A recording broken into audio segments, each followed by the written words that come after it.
O erro mora no tempo e olhar para frente é escolher não visitá-los. Essa foi uma frase que eu ouvi durante uma palestra na pandemia.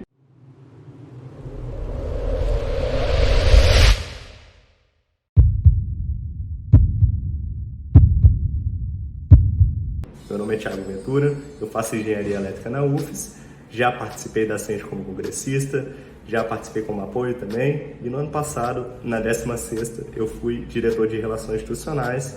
Hoje eu estou aqui para falar um pouquinho para vocês no segundo episódio do Engenharia em Tempos de Crise, nesse período pré-Ascend Talks, que vai ser um evento online que vai acontecer na última semana de agosto, começando no dia 24, então reserva o seu horário na agenda, que vai ser muito legal. E de início, o que eu tenho para falar para vocês é que eu acredito que a gente vai ter que pegar, a gente vai viver e ver mudanças ocorrerem, e a gente vai ter que pegar tudo que a gente aprendeu para trás, cortar o que não vale mais e principalmente pegar o que a gente aprendeu nesses últimos meses e construir um novo normal. Por isso que eu dei o título para essa nossa conversa, para esse bate-papo, de Até Aqui Não, daqui para frente. E logo de cara eu vou trazer para vocês as 10 empresas que mais cresceram durante a pandemia. Vai estar aqui embaixo, em algum lugar da tela, uma imagem que eu peguei do Além da Facu, um Instagram muito bacana, com publicações muito interessantes, inclusive eu aconselho você a seguir. E os nomes que estão aqui na tela não surpreendem. Eu não vou comentar sobre todos esses, mas alguns pontos eu vou destacar. Então, em primeiro lugar, a gente tem a Amazon aí. A Amazon cresceu tanto nessa pandemia que o Jeff Bezos, o CEO, ele foi, em uma matéria saiu em maio, por volta de maio, abril, ele foi cotado como o próximo trilionário. Então, isso vai acontecer por volta de 2026. Muito louco, né? Pois é. E a Amazon cresceu tanto que ela bateu o recorde de receita durante a pandemia, mas ela também teve um alto investimento, altos gastos, da ordem de bilhões, foram 4 bilhões de dólares, totalizando por volta de 20 bilhões de reais, em investimento só para a proteção dos funcionários. Isso significou para eles a primeira perda trimestral desde 2015. Então, por mais que essa empresa ela tenha crescido bastante, ela também teve altos gastos, ela sentiu a crise também, mas ela estava preparada. E agora, botando meus pés no chinelo, tinha algumas dessas empresas que eu não conhecia. Uma delas é a Tencent. A Tencent é uma gigante chinesa, dona das redes sociais de lá. O WhatsApp que a gente usa aqui é o WeChat de lá e dentre outras que ela também domina. Ela também está no mercado de jogos e de streaming, que cresceu bastante nessa pandemia, né? Tô aqui a gente vendo os nossos amigos e companheiros nos jogos, na Netflix. Então, é uma que cresceu bastante devido a esse boom. Também tem a Nvidia, que é uma gigante norte-americana, que também está no mercado de jogos, de computação móvel e automotiva, que cresceu muito. Agora você deve estar se perguntando onde que entra o Google nessa lista, né? O Google cresceu sim, só que ele está na Alphabet. A Alphabet é a holding controladora do Google. Então, quando o Google cresce, ela, que detém a maior parte das ações do Google, também cresce. Então, ela está ali principalmente porque o Google cresceu durante a pandemia. E, para encerrar essa lista, a gente tem a T-Mobile, que é uma gigante norte-americana de telefonia, cresceu muito por causa dos novos usuários de plano pós-pago. Agora, o que a gente tem que realmente se perguntar é o que essas empresas têm em comum que fez com que elas crescessem tanto na pandemia. É claro, eu acho que o que você deve ter imaginado é que elas estão ligadas à tecnologia. Com certeza, isso faz toda a diferença, porque o mundo hoje está muito no digital, a atenção das pessoas está ali, e quem já estava se posicionando, já tinha esse lado digital dentro da empresa até, também foi um fato que favoreceu. Agora, o ponto primordial não é esse. O que a gente tem que pensar é que as empresas elas têm uma alta capacidade de mudança de hábitos, uma alta capacidade de adaptação. Então, elas tinham que estar preparadas, e elas estavam preparadas. Mas dentro dessas empresas existem metodologias muito fortes de melhoria contínua, metodologia ágil. Então, isso faz com que elas se adaptem aos novos cenários muito mais fácil. e permite que elas cresçam com isso. E o engenheiro, onde que entra nisso? Deve ser a próxima pergunta que você deve estar se fazendo. O engenheiro, assim, ele entra em todas essas áreas e essas empresas porque ele tem que resolver problemas. E convenhamos, tem muitos problemas no momento atual, assim como vai ter novos problemas que vão surgir. Então vai precisar sim de engenheiro, não tem robô que substitua, porque eles podem substituir trabalhos mecânicos previsíveis, mas novos problemas que vão surgir, vai precisar de gente sim para resolver. E aí no final dessa conversa eu vou falar para vocês as 10 engenharias que mais crescem, já está aqui anotado, e as 5 que mais crescem não, que mais ganham, perdão, e as 5 mais promissoras. E aí, eu vou entrar agora em 3 tópicos que eu vou passar aqui, que são, começando, né, o que está pegando nessa área, o que está em alta nessa área nesse período. Então, as que eu posso já de cara dizer, que você já deve estar na cabeça também, engenharia de computação, ciência da computação, engenharia elétrica, designers também entram muito. Então, tudo que está relacionado ao ambiente digital, e aí principalmente os trabalhos de desenvolvedores web, desenvolvedores de software, design de interface de usuário, aí muita análise de dados, Big Data está muito em alta, então tem muitos administradores de dados, essa profissão tá ganhando muita notoriedade. E é algo que precisa ter atenção, precisa ter olhos para você se posicionar no futuro, beleza?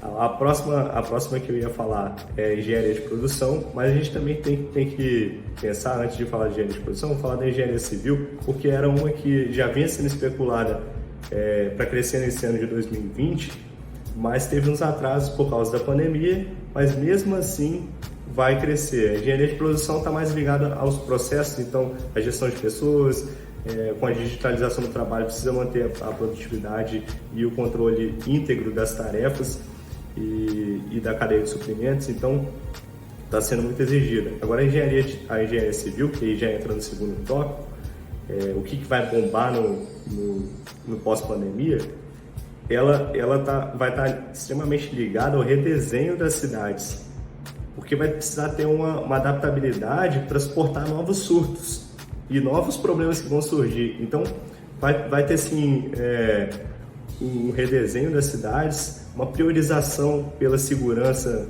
em relação à saúde muito maior por parte das pessoas. Então, um ar muito mais bem filtrado, um ar muito mais limpo vai ser priorizado. Novos modelos de transporte público vão precisar ser inseridos. E, além disso, com a digitalização do trabalho, pode haver uma descentralização, as pessoas mudar para áreas mais afastadas, porque não precisam ir até o local de trabalho, e aí vai surgir a oportunidade para a construção civil. Então, é uma área que vai bombar aí no pós-pandemia, provavelmente. Além disso, entra dentro desse redesenho das cidades, a automatização das cidades, e está muito ligada à inteligência artificial, até o Big Data também, mas a robotização, e isso entra em engenharia elétrica, engenharia de computação, ciência de computação, como a gente comentou. Então, essas são áreas que vão crescer. Uma outra parte que vai crescer também, eu tenho a minha colinha aqui, é a digitalização do trabalho. Então, isso vai ser muito mais valorizado no pós-pandemia, e não só do trabalho, mas também do entretenimento. Então, outras áreas da nossa vida vão ser digitalizadas também. Entretenimento já vem ganhando essa força com o serviço de streaming. Então, é muito provável que já está tendo, mas que haja um boom ainda maior nesses serviços. Em relação à engenharia de produção, tem também soluções para cadeia de suprimentos, que é algo que a gente vem vendo em relação aos deliveries, por exemplo, mas também em outras áreas dentro da empresa mesmo, dentro de cada empresa. É um setor que vai crescer bastante. O desenvolvimento de novos equipamentos e novos produtos de forma rápida, isso tem tomado grande força, principalmente por causa da área médica. Então, nesse período de pandemia, eles estão tendo que desenvolver equipamentos muito rápido para suprir as necessidades da área médica, e isso provavelmente vai ser algo que no pós-pandemia vai ganhar força no sentido de fazer com que as empresas tenham essas soluções e desenvolvimento rápido de novos produtos. Então, essas são áreas que vão bombar no pós-pandemia. Agora, o que a gente tem que pensar, e aí entra no último tópico que eu vou falar, é quais habilidades vão ser valorizadas pelas empresas por parte do profissional. E aí que entra no tópico que já vinha sendo falado, que são as soft skills. As soft skills são traços e comportamentos que modelam e caracterizam o nosso comportamento em relação aos outros. E aí entra na minha listinha aqui, comunicação, comprometimento, resiliência, olha que palavra forte, né? E colaboratividade, trabalho em equipe, muito em relação ao trabalho de hoje vai ser remodelado principalmente por causa da digitalização do trabalho. Eles vão precisar de profissionais mais flexíveis, versáteis e que mantenham a produtividade mesmo por home office, por exemplo. Então, esses são alguns dos traços que vão ser valorizados no profissional no pós-pandemia, e agora já está ganhando força. Um outro ponto que é importante dizer, e não é o último, é que você precisa se posicionar também no ambiente digital, porque é lá que está a atenção das pessoas. Então, ter um LinkedIn é muito importante, por exemplo. Se posicionar nessa plataforma é muito importante. Mas isso não entra em soft skills, foi só algo que eu quis ressaltar. Um dos pontos importantes, isso era até uma coisa que eu me perguntava, por que as empresas valorizam tanto pessoas que estão ligadas ao empreendedorismo?